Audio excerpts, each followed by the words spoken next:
for taking time out of your busy lives, and I think this is one of the busiest demographics around, so I appreciate that you're here. I'm Cynthia Drury, and I'm a pediatric occupational therapist. I recently started my own private practice to be able to really focus on the areas that I'm really passionate about, and self-regulation is one of those areas. So that's what we're going to be covering today. So I remember what it was like. It's now I have teenagers, as we've shared, so it's a whole different ballgame. But I remember those days, passing the baby back and forth, packing my giant bag of tricks, and then feeling like we've gone through everything in 10 minutes. Holding my sleeping toddler in the communion line, having to step outside so often, every time they get wiggly, feeling like at the end of it, was I even really there? Did I hear anything that was said or get anything out of it? Well, I remember, this isn't a photo of me when the girls were little, me and Patrick, and this is another photo of us after we were So, I have been there. So the goal of today, this is not about getting your children to be quiet so they're not going to bother other people. You are not bothering us. Children en masse is a beautiful thing, whether they're laughing or crying. They are the youngest members of our community, and they are always welcome. As someone shared after Mass recently, if the church isn't crying, it's dying. So we want your children there. We want you there. So the goal of this talk is for you to feel more peaceful, more confidence, like you maybe have a few more strategies and ideas for how to make the experience a positive one for your family. So this is geared towards children who are more typically developing. I wanted it to just be a general talk. Some children will experience more challenges potentially to attend and regulate with ADHD, autism, sensory processing differences can all make that a little bit more challenging. So these strategies would apply to all children, and then some children may need some additional supports. All right, so what is OT? So I did a little show of hands before. A lot of you have heard at least a little bit about occupational therapy.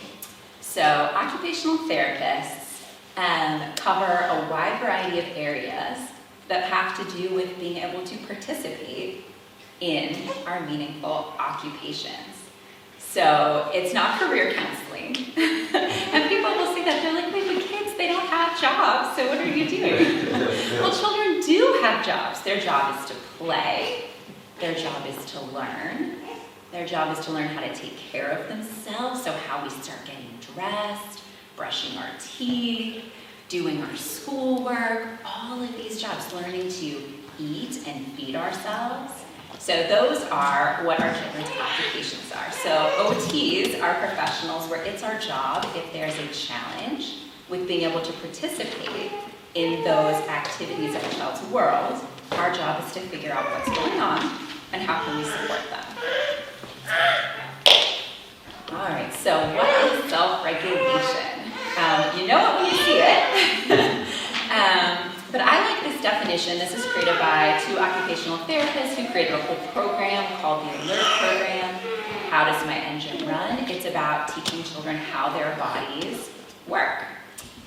So that definition is that self-regulation is the ability to attain, maintain, or change how alert one feels appropriately for a task or situation. So we know different levels of alertness are required for different activities. If a child is playing on the playground, we need one level of energy. If we're getting ready to go to bed, take a nap, we don't want that same level of energy. We need to be in a really different state. And then participating in school, being able to pay attention and sit quietly for different activities, that's a different level of regulation. So being able to move between those different states. This is one way that I will often work with families to explain what those different levels of regulation look like. So up there in our red bar, that might be what we call hyperarousal. That's a high energy state. This might be really excitable. It might be overwhelmed, angry, out of control. And a child might even be in what we call fight or flight mode. They might be really active. So this is one state. Right below that, we'll see what we might call the window of optimal arousal. This is when a child is ready to learn, ready to play. They're feeling safe and secure. Calm, focused, able to attend. And then down below that, we've got hypoarousal. That's a low energy state. So a child might be zoned out. They might be really inattentive. Their body may be moving more slowly, lethargic. Or they may be in more of a shutdown or freeze mode. So when I'm working with children and families, what we're going to do first is try to work on how do these varying levels feel in their body. So there's a lot of different ways to look at this. With really young children, we'll often do this through animals. So I might talk about how you're feeling fast like a rabbit. We might, what does it feel like for a kangaroo to be hopping around? We're going to talk a lot and playful. We might read through books and look at like, okay, there's Tigger. Tigger is in that fast state. We might look at what it looks like to be slow like a turtle. We might be able to find Eeyore. Eeyore's feeling slow right now. So that's a way we might look at that. We can work with children on understanding these states through their sensations. So when we're in a fast state, our heart might be beating really fast. And we can teach a child how that feels when your heart's beating really fast. That's a sign. Wow, my body might be really fast right now. Maybe I'm scared, and that's how I know. Because when my heart beats really fast, or when my palms feel really sweaty, maybe I'm feeling really worried. Maybe my body is in a fast state. Same thing, we might look at what do those sensations look like when I'm really slow. It's hard for me to keep my eyes open. Maybe my body feels heavy. So really looking, and you can look to yourself and you describe, how does that feel to you, and maybe help your child to figure out what that might feel like for them.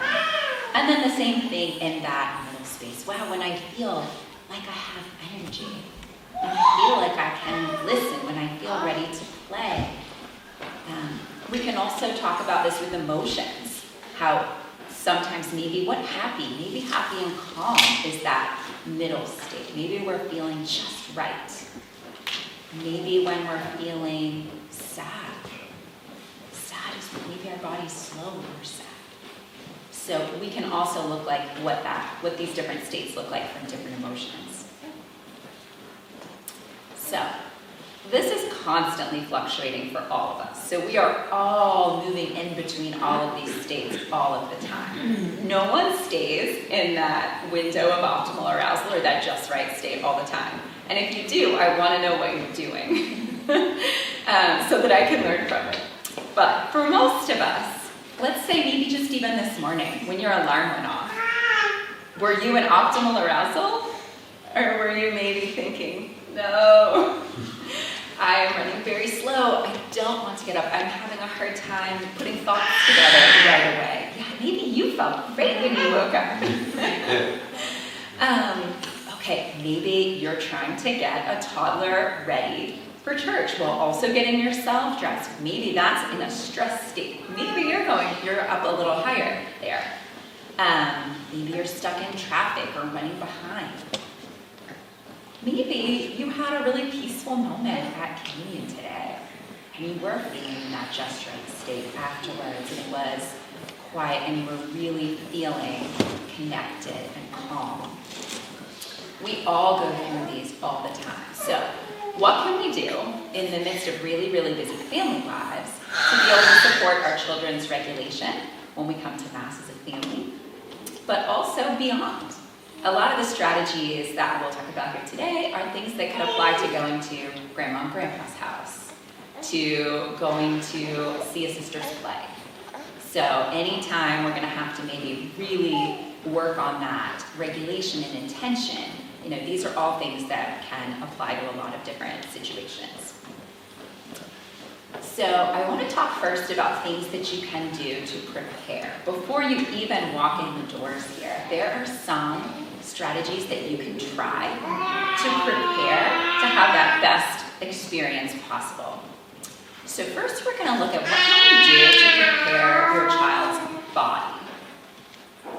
Okay, so your child first and foremost feels things and has experiences through their body.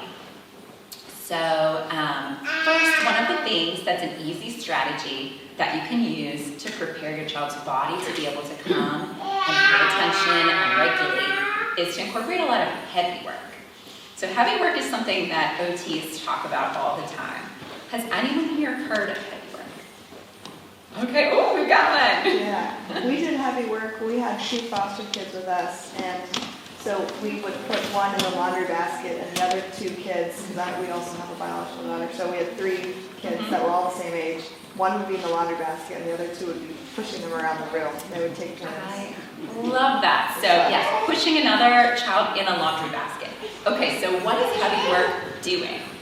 So we have a lot of senses, and we have a couple of senses that you may not have learned about for your 5 senses, but OTs talk about these all the time. So the first one we call our proprioceptive sense. Okay, proprioception. Close your eyes right now. Where is your left pinky toe? I bet you know where it is. Without looking at it, you just know. You have a sense of where your body is. So proprioception is that sense that lets us perceive the location, movement, and action of parts of our body. Our sense of body awareness, how we know where we are in space. Now, some kids will sometimes struggle with this, so they need additional support to have that sense of body awareness. But our proprioception, it's a foundational sense. Everything else is built on that, and our vestibular sense, which we'll talk about in a minute, and our touch. So this is a grounding sense. So we can use it for calming. So when you're pulling those children in the laundry basket, what you're doing is activating your muscles. Inside your muscles, you have sensors called proprioceptors, and they are giving constant feedback when we push, pull, stretch, move of where your joints, your muscles, your body is in space. So when I'm doing that, I'm getting great feedback.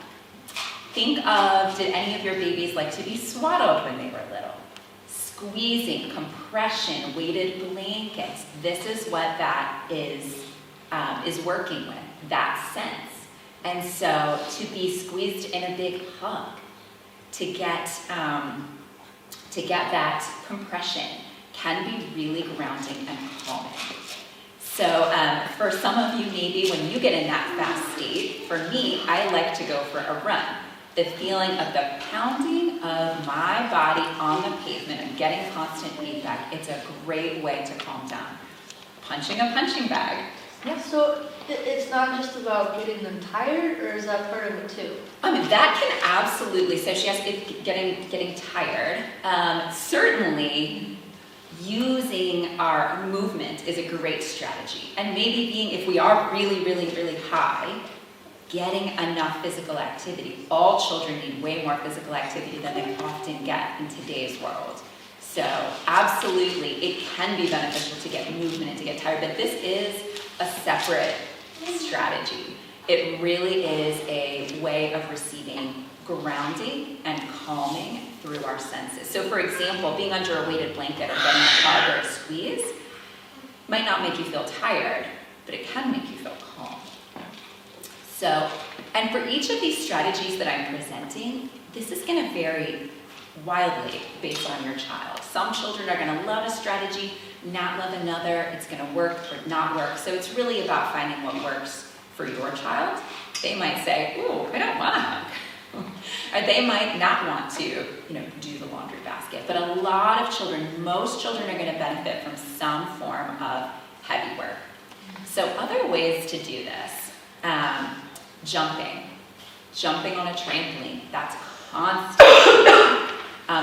Crashing, so if you have couch cushions that you can kind of lay out, or some people have those like nugget couches, or just a big old soft surface that's got a lot of squeeze.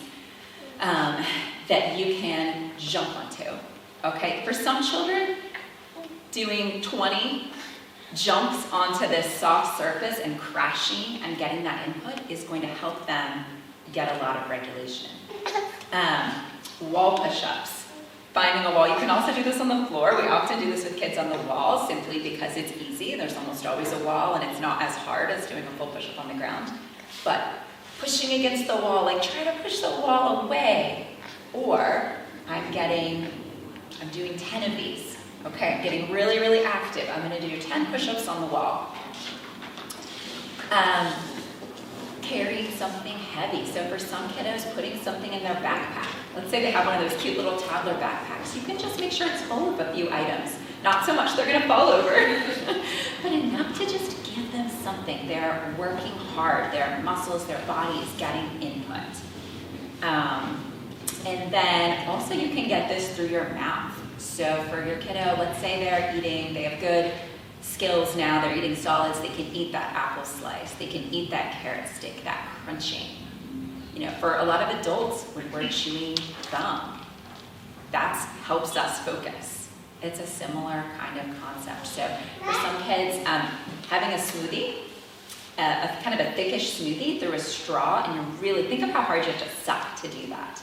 That's a way, again, you can get some good input that can just help your body be in a more calm, grounded, and regulated state. So this doesn't have to be a whole separate activity. This can be part of how you build in your routine to get dressed. So you might say, okay, I've got your clothes. Well, we're gonna put them around the room and we're just gonna crawl on our belly like a snake to go get your shirt. And then we're gonna crash onto your mattress. And we're gonna do that 5 times, and then let's get those pants on, and then we're gonna jump 5 more times. And then we're gonna pull your socks on, and then we're gonna crawl back over like a bear to go get something else. This doesn't have to be a whole separate routine. Our mornings are so busy when we're getting ready for church, but it can be a way that you think differently about how you're gonna do what you're already doing to just incorporate some of this. Crawling is an excellent way to do this. So if you have one of those pop-up little tunnels at home, maybe you have them crawl through to go get something to get dressed and come back. Crawl through again to get something else. They're getting that input, that weight bearing to their body. Movement and heavy work so often go together. So to your question, they're often going to be both. But we can walk like an animal. Young children love to do this, and almost all animal walk positions are going to get a lot of great input to their body. So you're going to jump like a kangaroo, you're going to crawl like a bear, slither on your belly like a snake. I love to have children tell me what animal's going to be next, and sometimes they come up with these wild things. You're like, I don't really know how that moves, but let's figure it out. We're going to try that together. That's a really playful, easy way to get some of this physical activity to prepare their body. Depending on what time your children wake up, if your kids are up at 5:30 and you're coming to 9 o'clock mass, maybe you have time to say, you know what? First thing when they're up, we're taking their breakfast and we're gonna go sit out in the backyard and we're gonna get that fresh air. We're gonna be on, if you have a playground or if you just have an area to run around. You know, maybe I've done this before with one of my daughters where we'll go to a playground before. Like we would go to Penn Park. She's in her pajamas. I've got the bagel. You know, we're going to get 20 minutes of running around, doing all that. We're eating our breakfast. We go home and get dressed. She's already started the day with some movement. This isn't always going to be possible. You can also do this inside. There's some wonderful videos for older kids called Go Noodle. You can pull it up on your screen, on your TV. They have things where you're running through an obstacle course, you're chasing a shark, you're doing all kinds of things with those. So you can still build that in on any day. But finding a way, is there a way to sneak some movement in for my kiddos who get up early, who have that high energy level? And obviously, you know, the playground here at church too, you know? Do you build 10 minutes in to swing on that before you come inside? Swinging. Swinging is our vestibular sense. So many of your children today like to be rocked for calming. So Our vestibular sense gives us the sense of balance and information about our body position as we move in space. So again, how we can close our eyes and know, even if we're in a moving car, we can know we're moving with our eyes closed. We can feel the movement. That provides our sense of balance. It's also, again, a grounding sense.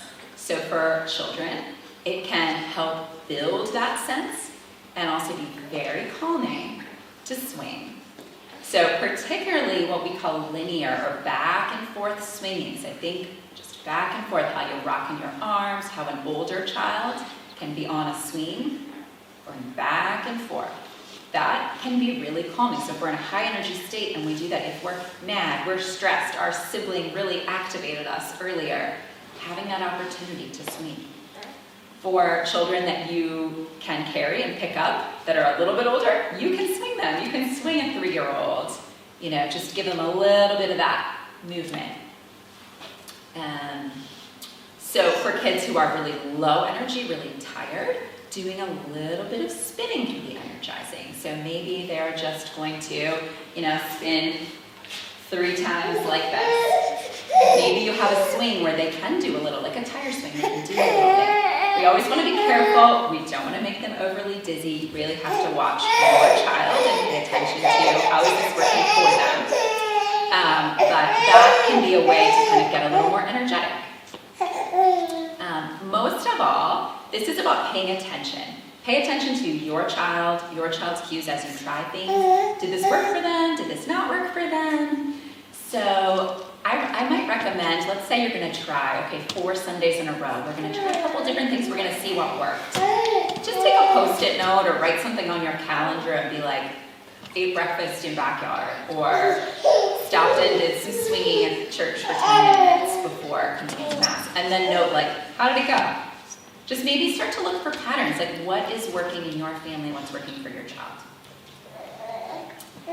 All right, the other thing we can do after preparing our child's body is to prepare their mind. So laying out clear expectations for, what do we want them to do at Mass? And really tailoring it to their age and using that child-friendly language, but being specific. And I like to use positive language, so tell the child what we expect rather than what we don't want them to do. So really saying, okay, when you read something, please whisper in my ear. You can even practice that at home. This is what I want you to do. Or use gentle hands. So use gentle hands, with your sister, with the songbooks, whatever that may be. And you can practice that. You can make a game of it. What does it mean to have gentle hands? And then you can practice with something safe. What does it mean to be rough with something? Okay, now what is it to be gentle? Okay, when we go to Mass, we use gentle hands. So whatever that challenge that you're facing, think what's a way I can let them know and practice ahead of time what those expectations would be in a way that they can then feel successful and know what's expected. Another thing that's helpful is teaching them about what we do at Mass. So I know they do a great job in our children's religious education programs of teaching those kids about what's happening, what's the order, learning about it. But at any age, we can teach them a little bit. Okay, we're going to do this, then we're going to do this, then we're going to do that. And also for older kids, really going into why is this important? Why does this matter to your family? Why are we doing this? It can really help them to frame and understand the purpose when they see what they're doing. For older kids, reading the readings before Mass, or even finding, I think there are apps you can listen to it in the car on the way over, really having a way to hear and prepare so they have something to listen for. When they've had a chance to maybe hear, the gospel today is going to be about a specific story, then it's a little bit easier for them. Oh, I heard it. This is the part we talked about. All right, so you've made it. You're here at Mass. You've done all the prep work. Now what are we going to do when we're here? All right, so I'm going to pass something around. One strategy that can be really helpful is using some form of a visual skill. So I'm going to pass this one around.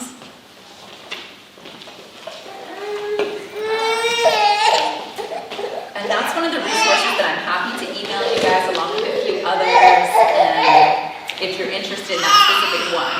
But so this one you can laminate it, you can have a little dry erase marker that you can check off as the different parts go. So, okay, oh look, they just came in. The rest came in and they walked over. We're gonna check that part off. Okay, what's next? Really giving them something to watch for. So for young children, time is either now or not now. And that is time. And so what this can do is help make time a little bit more concrete. I remember as a child, my brother during Mass would just constantly grab my dad's watch. He was just grabbing my dad's arm to be like, is it over? Is it over? What's happening? So a strategy like this can help a child see and understand what have we done, what's coming next, and what's the end. That can really help with keeping it together, with participating. So visual schedules can look a lot of different ways. So the one I'm passing around is one example where you're gonna check off. You can have, okay, we're gonna take something from done, or from to do to done. You can have it Velcroed and move it over. Up here is an example of a ring. So it's like a little, something like it, where, okay, you can be, oh, this is the one we're doing right now, and then I'm gonna flip it over. What's next? Oh, next, this is what's gonna happen. And they can go all the way through till they're done. When my girls were little and we would go on road trips, and they would say, how much time is left? I would just explain it to them in slices of pizza, because pizza was something we understood in our household. So, okay, we've got 4 slices of pizza is the whole trip. When we would get a half an hour down, oh, we ate 1 slice of pizza, we have 3 left. So, oh, we ate 3 slices of pizza, we just have 1 left, we're almost there. Whatever works in your family, but to give them a sense of where are we and what is coming next. All right, another great strategy would be a fidget tool. So a really good fidget tool is going to give some good sensory input. It is going to be quiet, so it's not going to be one of those loud fidget spinners. It's not going to be distracting, and it's not going to be messy for coming to church. So this is an example here of, it's a cross that's a chewy. So it's got, I don't know if you can see it, it's got that Lego brick type texture. It's designed to be able to be chewed on for children who really benefit from oral input. So someone who really likes to have something to chew on, that really, if you notice your child is constantly trying to chew on things, if you notice, then this is something that some families really benefit from. They have a wide variety now, even like religiously themed ones. So I found, this is a poppet. I'm sure a lot of you know about poppets. This is a poppet on here that's a rosary themed poppet. So you could actually go around like you're going through all of the decades. Now, a young child isn't necessarily going to do that. They're probably just going to be getting that tactile benefit of popping it. But with slightly older children, if you had that or just a rosary itself, you can go through, okay, we can practice counting during Mass. We're counting around it. Maybe when we get to each one, we're thinking of a friend that we want to pray for. We're thinking of someone we love. Maybe we're saying thank you to God for something. But it's a way that we're getting some tactile input, something that's just helping us with our focus and attention.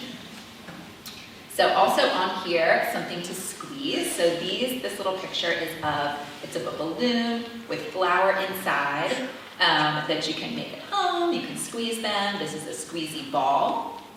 So just having something like this can really help, wherein we're in a very fast state. Now you know your own child. Is this going to become a projectile? Maybe this isn't the right one, or maybe it needs to be attached to something. So knowing what strategies are and are going to work well for you. I brought a few others. So this is like an idea of like a visual fidget. So I'm watching the colors come down. That could be really calming for some kids. Okay. Again, you can make these at home with a water bottle, oil, water, food coloring, super glue the top so it doesn't come out. But again, for some kids, this is going to be a really helpful thing. Maybe we've made it through partway and we're kind of halfway through Mass and they're really starting to struggle. That's when something like this I'm going to use. This is an example of some Play-Doh inside a bag. So I might, depending on my child, I'm probably not going to say, let's get the Play-Doh out, so then it gets on the carpet, then it gets on the pew, then it gets on the person in front of us. But, okay, maybe I'm using it inside a bag. I'm still getting all this tactile input. I'm still squeezing it. I've still got that. There's all of these wonderful fidgets out there. This is just, it's called, I believe this is a monkey noodle or a monkey tube. And I'm just pulling on it. This isn't going to distract anybody, but I can pull it back and forth. Maybe I'm twisting it around my finger. This is giving me something to do that can help my mind pay more attention because my hands are occupied. Some other variations of that. This, I really like the light up component. Might not be great for church. That might qualify as distracting depending on what it is. But something like this where I'm just moving it around and it just moves in different ways.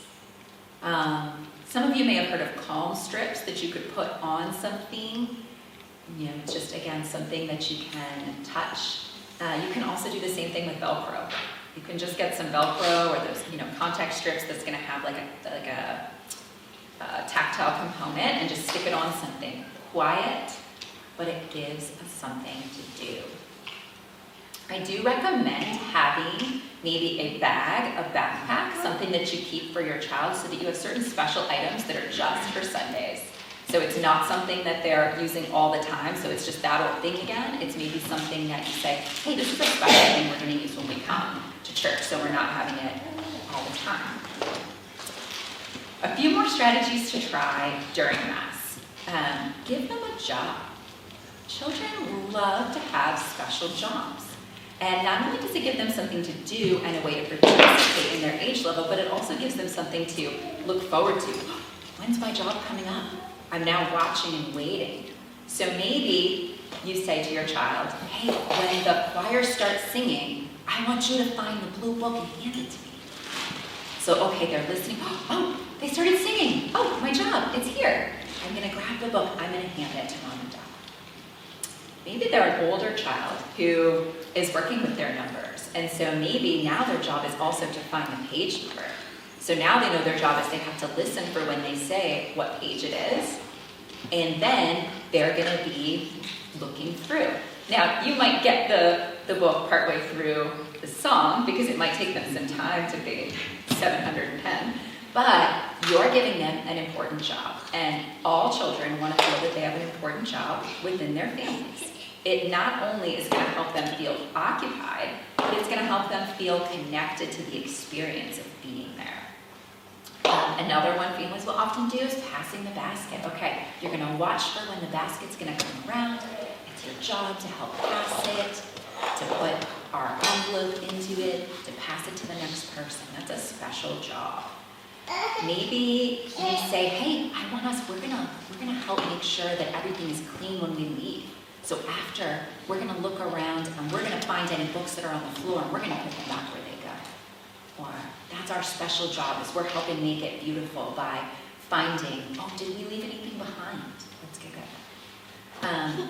Some children even participate in bigger jobs. We have a lot of children who are ushers and altar servers in that elementary age range.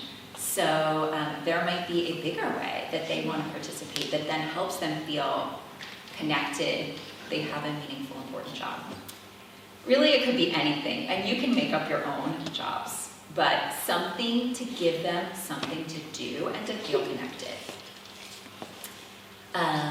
Some breathing techniques. You'll see on your handout, there's just a little one that I love that you can use. This comes from an occupational therapist at the OT toolbox. But you're going to start at one end and you're going to go up the rainbow. You're going to breathe in. And then you're going to go up the other way. children generally, we love rainbows. We've got a visual component to this, we're paying attention, but we're also practicing how we can breathe nice and slow. Another easy way to work on this is to smell the flower, blow out the candle. For some children, I might say, well, what do you like to smell? Some children like to smell the bacon. Okay, we're gonna smell the bacon. Whatever that may be. Another way to work on some of that breathing that can bring us down when we're up very high is to practice breathing with our belly. How can we get our belly to move in and out when we breathe? So you can take a stuffed animal, and you can practice this at home first, but you can have them lie down, put their stuffy on their belly, and can you breathe in and have it go for a ride? Can we get the stuffed animal to go up and down? So we're really seeing, what does that feel like in our body to take breaths? A lot of younger children, it works better first to start with blowing out. So they may have a really hard time coordinating that, but they can learn to blow out.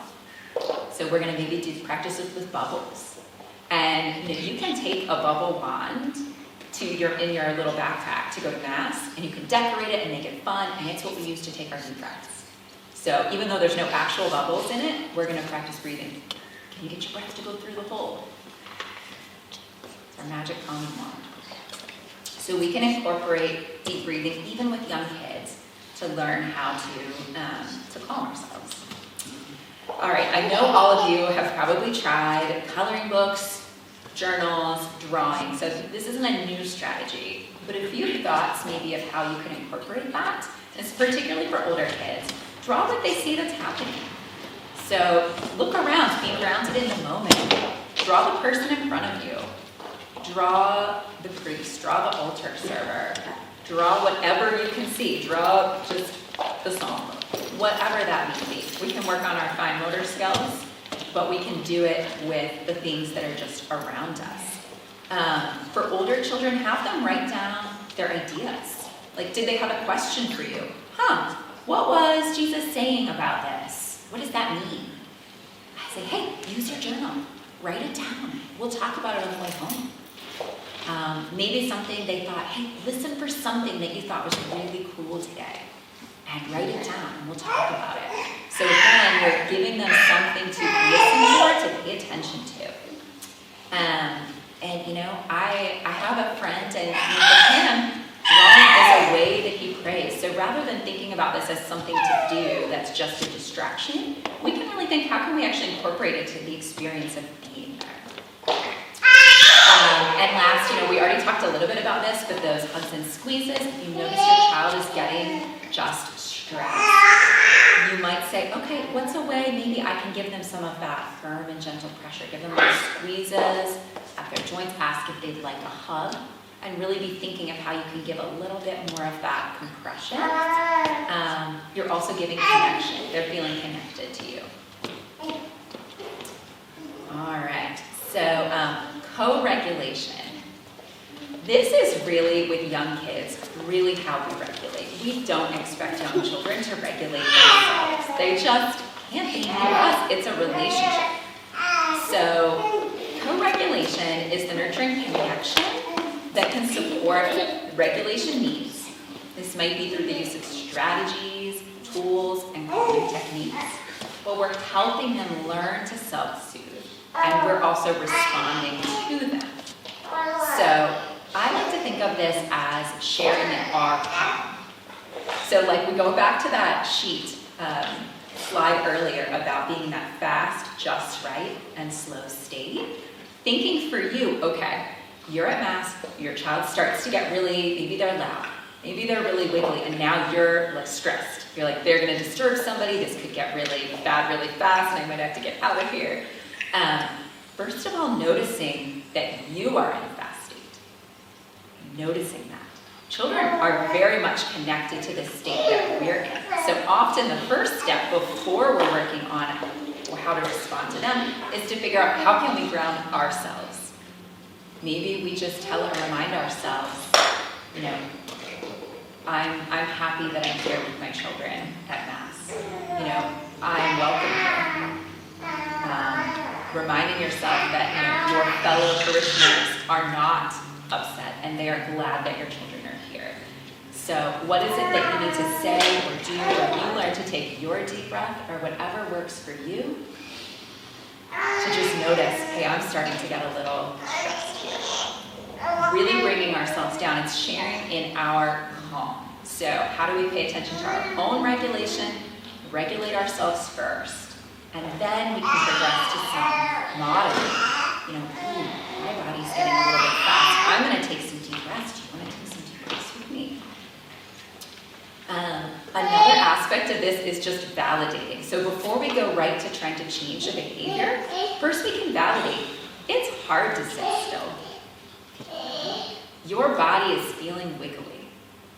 We can say and connect the experience that they are having and validate that they're having that, and that's okay that they're having that.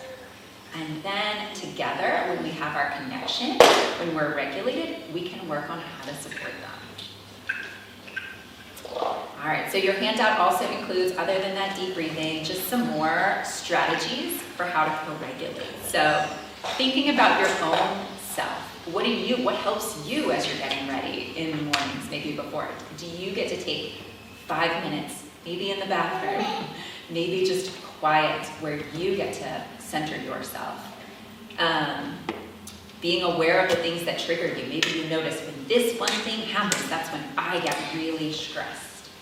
When my child, sings out really loud or starts to touch the person in front of us. Like, what are the things that are going to send your stress level up? Okay, be aware of that. Then how do you regulate yourself? Not being hard on yourself. Just knowing you are doing a great and amazing and hard thing. It is not easy. All right.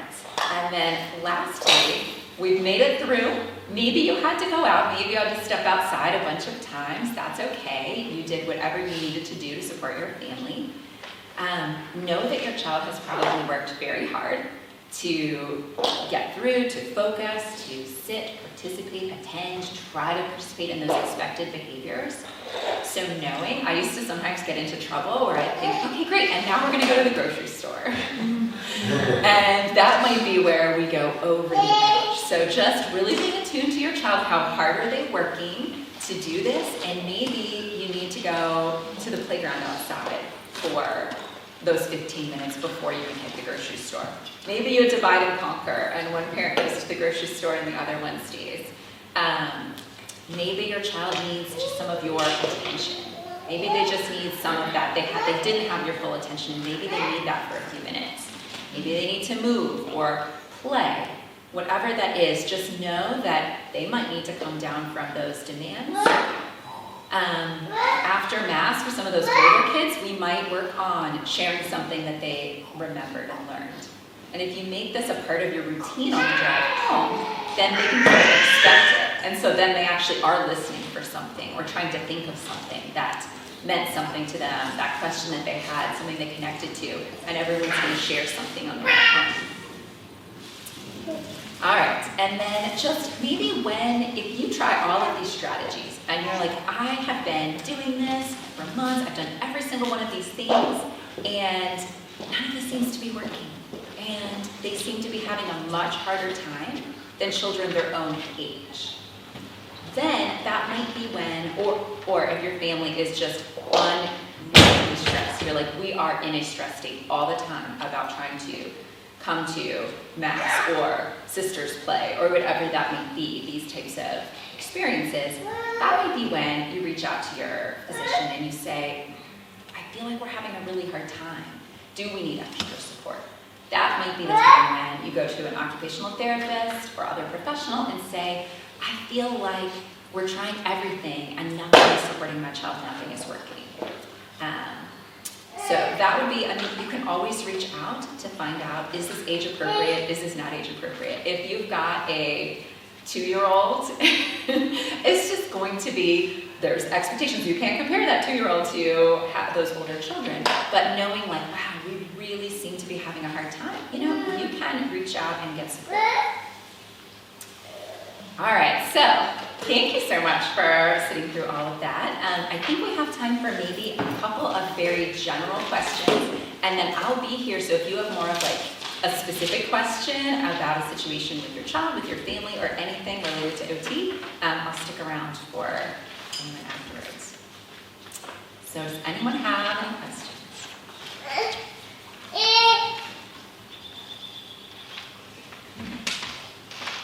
I covered it all. Well, thank you so much for being here. The work you guys are doing with your children is amazing. It's hard and it's important. And I'll be here afterwards for anyone who wants to ask any questions. Thanks so much.